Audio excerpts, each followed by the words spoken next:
Hi ಎಲ್ಲರಿಗೂ, ಇದು Tejaswini Ramesh. Jan 4th Saturday morning ನನ್ನ ಫ್ರೆಂಡು ಒಂದು ಪಾಟ್ ಕೊಟ್ಟಿದ್ದರು ಮಣ್ಣಿಂದು. ಅದನ್ನು ಏನಾದರೂ ಪೇಂಟ್ ಮಾಡಿ ಕೊಡಿ ಅಂತ ಹೇಳಿದರು. ನಾನು ಇದ್ರ ಪೇಂಟ್ ಮಾಡೋ ವಿಡಿಯೋ ಮರ್ತೋಗಿದ್ದೀನಿ, ಸೊ ಸಣ್ಣ ಕ್ಲಿಪ್ ಹಾಕಿದ್ದೀನಿ. ಆನಂತರ ನಾನು ಬೆಂಗಳೂರಿಗೆ ಬಂದೆ. ಬೆಂಗಳೂರಿಗೆ ಬಂದರೆ ಬರ್ತಿದ್ದಾಗೆ ಇವರಿಬ್ಬರು ವೆಲ್ಕಮ್ ಮಾಡಿದ್ರು. ಅದು ಆಡ್ಕೊಂಡು ವೆಲ್ಕಮ್ ಮಾಡಿದ್ದಾರೆ. ನಮ್ಮ ಸಿರಿಗಂತೂ ಮೋಟು ನನ್ನ ಹತ್ರ ಬರೋ ಹಾಗಿಲ್ಲ, ಫಸ್ಟ್ ಅವಳೇ ಮಾತಾಡಿಸ್ಬೇಕು. ನಮ್ಮ ಪಾಪು ಅವರಿಬ್ಬರು ಆಡ್ತಿರೋ ಆಟ ನೋಡಿ ವಿಶ್ ಅಂದ್ಕೊಂಡು ನಿಂತಿದ್ದಾಳೆ. ಇವರಿಬ್ಬರು ಸೀರಿಯಸ್ ಆಗಿ ಕಿತ್ತಾಡೋದು ನಾನು ಬಂದಾಗಲೇ ಮಾತ್ರ. ಹೀಗೆ ಸ್ಟಾರ್ಟಿಂಗಲ್ಲಿ ಕಿತ್ತಾಡ್ಬಿಡ್ತಾರೆ. ಇವರಿಬ್ಬರು ಆಟ ನೋಡಿ ನಮ್ಮ ಜೆಸ್ಸಿ ಪಾಪ ಸೈಲೆಂಟ್ ಆಗಿಬಿಡ್ತಾಳೆ. ಇನ್ನು ನಮ್ಮ ಪಾಪು ಅಂತೂ ಚೆನ್ನಾಗಿ ಆಟ ಆಡ್ತಾಳೆ ಅವರಿಬ್ಬರು ಆಟ ನೋಡಿಕೊಂಡು. ಕೊನೆಗೆ ಇವರಿಬ್ಬರಿಗೆ ನಮ್ಮ ಅಪ್ಪನೋ ನಮ್ಮ ಅಮ್ಮನೋ ಬೈದ ಮೇಲೇ ಸುಮ್ಮನಾಗೋದು. ಅಲ್ಲಿವರೆಗೂ ಹೀಗೆ ಆಡ್ತಿರ್ತಾರೆ. ಬಂದ ಮೇಲೆ ಈ ಥರ ಮಕ್ಕಳು ಮಲ್ಕೊಳಕ್ಕೆ ಇಬ್ಬರು ಬಂದು ಪಕ್ಕದಲ್ಲಿ ಮಲ್ಕೊಂಬಿಡ್ತಾರೆ. ನಾನು ಬಂದರೆ ನಮ್ಮಮ್ಮ ಯಾವಾಗಲೂ ಬೈತಾರೆ, ನೀನು ಬಂದಾಗಲೇ ಹಿಂಗೆ ಆಡೋದು ಅಂತ. ಅದರಲ್ಲಿ ಜೊತೆಗೆ ಇವರಿಬ್ಬರು ಕೆಲಸ ಬೇರೆ ಮಾಡಬೇಕು. ನಾನು ಆಯಿಲ್ ಮಸಾಜ್ ಮಾಡಿಸ್ಕೊತಾ ಇದ್ದಾಳೆ ಸಿರಿ. ಮೋಟು ಸ್ವಲ್ಪ ರ್ಯಾಶ್ ಆಗ್ತಾನೆ ಅವಾಗವಾಗ, ಅವನಿಗೆ ಅಷ್ಟೊಂದು ಇಷ್ಟ ಆಗಲ್ಲ ಆಯಿಲ್ ಮಸಾಜ್ ಎಲ್ಲ. ಇವಳು ಚೆನ್ನಾಗಿ ಮಾಡಿಸ್ಕೊತಾಳೆ. ಹಾಗೆ ಒಂದು ಸ್ಪೂನಷ್ಟು ಕೊಬ್ಬರಿ ಎಣ್ಣೆ ಕೂಡ ಕೊಡ್ತೀವಿ ನಾವು ಅವಳಿಗೆ. ಸ್ಕಿನ್ನಲ್ಲಿರುವಂಥ ಇರಿಟೇಷನ್ನು, ಇಚ್ಚಿನೆಸ್ಸು ಸ್ವಲ್ಪ ಈ ಚಳಿಗಾಲದಲ್ಲಿ ಜಾಸ್ತಿ ಆಗಿರುತ್ತೆ, ಅದು ಕಡಿಮೆ ಆಗಲಿ ಅಂತ ಹೇಳಿ ನಾನು ಎಣ್ಣೆ ಹಾಕಿ ಮಸಾಜ್ ಮಾಡ್ತೀನಿ. ಎಣ್ಣೆ ಬಂದು ಪ್ಯಾರಾಶೂಟ್ ಜಾಸ್ಮಿನ್ ಯೂಸ್ ಮಾಡ್ತೀವಿ.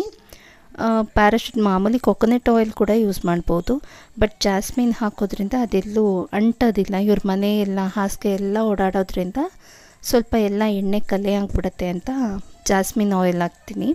ಇನ್ನು ಕುಡಿಯೋದಕ್ಕಾದರೆ ಪ್ಯಾರಾಶೂಟ್ ಕೊಕೊನಟ್ ಆಯಿಲ್ ಏನಿದೆಯೋ ಪ್ಯೂರು ಅದೇ ಆಯಿಲ್ ಕೊಡ್ತೀವಿ, ಇಲ್ಲ ಗಾಣದಲ್ಲಿ ಮಾಡಿಸಿರುವಂಥ ಎಣ್ಣೆನ ಕೊಡ್ತೀವಿ. ನಾವು ಕೊಬ್ಬರಿ ಕೊಟ್ಟು ಪ್ಯೂರ್ ಕೊಕೊನಟ್ ಆಯಿಲ್ನ ಮಾಡಿಸ್ಕೊತೀವಿ, ಅದನ್ನು ಹಾಕ್ತೀವಿ. ಇಲ್ಲ ಅಂದರೆ ಮಾಮೂಲಿ ಪ್ಯಾರಾಶೂಟ್ನೇ ಯೂಸ್ ಮಾಡ್ತೀವಿ. ನಮ್ಮ ಮೋಟು ನೋಡಿ ಹೆಂಗೆ ಗುರಾಯಿಸ್ತಾ ಇದ್ದಾನೆ.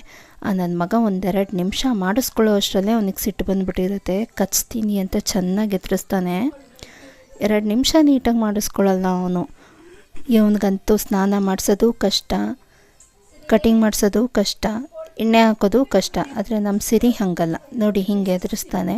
ಹಿಂಗೆ ಹೆದರಿಸಾದ್ಮೇಲೆ ನಾವು ಒಂದು ಅರ್ಧ ಗಂಟೆ ಬಿಟ್ಬಿಟ್ಟು ಮತ್ತೆ ರಿಪೀಟ್ ಶುರು ಮಾಡಬೇಕು. ಇವನಿಗೆ ಎಲ್ಡೆಲ್ಡು ಕೆಲಸ ಕೊಡ್ತಾನಪ್ಪ ಇವನಂತೂ, ಮುಟ್ಟಿಸ್ಕೊಳ್ಳೋದೇ ಇಲ್ಲ. ನಮ್ಮ ಸಿರಿ ಅಂತೂ ಚೆನ್ನಾಗಿ ಎಂಜಾಯ್ ಮಾಡ್ತಾಳೆ. ಹಾಗೆ ಲಾಸ್ಟಲ್ಲಿ 1 ಸ್ಪೂನ್ ಕೊಬ್ಬರಿ ಎಣ್ಣೆನೇ ನೀಟಾಗಿ ಕುಡ್ಕೊತಾಳೆ. ಅವನು ಕೊಬ್ಬರಿ ಎಣ್ಣೆ ಕುಡಿತಾನೆ, ಬಟ್ ಅಷ್ಟಿಷ್ಟಪಟ್ಟೇನು ಕುಡಿಯಲ್ಲ. ಇನ್ನು ನೈಟ್ ಊಟಕ್ಕೆ ನಾವು ಹೊರಗಡೆ ಹೋಗಬೇಕು ಅಂತ ಮಾತಾಡ್ಕೊತಿದ್ವಿ. ಅದನ್ನು ಕೇಳಿಸ್ಕೊಂಡು ಸಿರಿ ಫುಲ್ ಫೀಲಿಂಗಲ್ಲಿದ್ಲು. ನಾವು ನೈಟ್ ಊಟಕ್ಕೆ ECK ರೆಸ್ಟೋರೆಂಟ್ಗೆ ಹೋದ್ವಿ. ತುಂಬ ದಿನದಿಂದ ಹೋಗಬೇಕು ಅಂತ ಅಂದ್ಕೊತಿದ್ವಿ, ಫೈನಲಿ ಹೋದ್ವಿ. ಈ ರೆಸ್ಟೋರೆಂಟ್ ಬಂದು ದೀಪಕ್ ಕಾಂಪ್ಲೆಕ್ಸಿಂದ ನೆಕ್ಸ್ಟ್ ಸ್ಟಾಪಲ್ಲಿರೋದು, ಅಂಬೇಡ್ಕರ್ ಕಾಲೇಜಿನ ಆಪೋಸಿಟ್ನಲ್ಲಿ. ನಮ್ಮ ಪಾಪು ಅಂತೂ ಫುಲ್ ತೀಟೆ. ಎಷ್ಟು ತರಲೆ ಮಾಡ್ತಿದ್ರು ಅಂದರೆ ಅಷ್ಟು ತರಲೆ ಮಾಡ್ತಿದ್ಲು. ನಾನು ನನ್ನ ತಂಗಿ ಗಂಡ, ಅಪ್ಪ ಅಮ್ಮ, ಪಾಪು ಎಲ್ಲ ಹೋಗಿದ್ವಿ. ಅವಳಂತೂ ಸಿಕ್ಕಾಪಟ್ಟೆ ತೀಟೆ ಅಂದರೆ ತೀಟೆ ಆಗೋಗಿದ್ದಾಳೆ. ಇವಳು ತರಲೆನ ಕಂಟ್ರೋಲ್ ಮಾಡೋಕ್ಕೆ ನಮ್ಮ ಅಪ್ಪನೂ ನನ್ನ ತಂಗಿ ಗಂಡನೂ ಎದುರಿಸ್ಕೊಂಡು ಕೂರಿಸ್ಕೊತಾ ಇದ್ರು. ಫೋನ್ ಇಸ್ಕೊಳ್ಳೋದಕ್ಕೆ ಅಂತ ಟೇಬಲ್ ಮೇಲೆ ಹತ್ತಿ ಹೋಗ್ತಾಳೆ ಅಪ್ಪನ ಹತ್ರ. ಕೊನೆಗೆ ಅಲ್ಲೂ ಕೂಡ 2 ನಿಮಿಷ ಇರೋಲ್ಲ, ಮತ್ತೆ ವಾಪಸ್ಸು ಅವಳ ಪ್ಲೇಸಿಗೆ ಅವಳು ಹೋಗಲೇಬೇಕು. ಫೋನಿಗೆ ಮಾತ್ರ ಹೋಗೋದು, ಮತ್ತು ಫೋನ್ ಕಿತ್ಕೊಂಡು ಹೋಗೋದು. ಇವಳು ಆಡ್ತಾ ಇದ್ದಿದ್ದ ಆಟಕ್ಕೆ ಅಲ್ಲಿ ಪಾಪ ಸರ್ವ್ ಮಾಡೋಕ್ಕೆ ಬಂದವರೆಲ್ಲ ನೋಡಿ ನಗ್ತಾಯಿದ್ರು. ನಮಗೆಲ್ಲ ಊಟಕ್ಕೆ ಬಡಿಸೋದಕ್ಕೆ ಅಂತೇಳಿ ಬಾಳೆ ಎಲೆ ಹಾಕ್ತಿದ್ರು. ಅವ್ರನ್ನಂತೂ ನೋಡಿ ನಗಿಸ್ತಿಲ್ಲೋ, ಅವ್ರು ನಾಚ್ಕೊಂಡೇ ಹೊರಟೋದ್ರು. ಮತ್ತು 2ನೇ ಸತಿಗೆ ಬಂದು ಎಲ್ಲರಿಗೂ ಎಲೆ ಹಾಕಿ ಊಟ ಬಡಿಸೋದಕ್ಕೆ ಸ್ಟಾರ್ಟ್ ಮಾಡಿದ್ರು.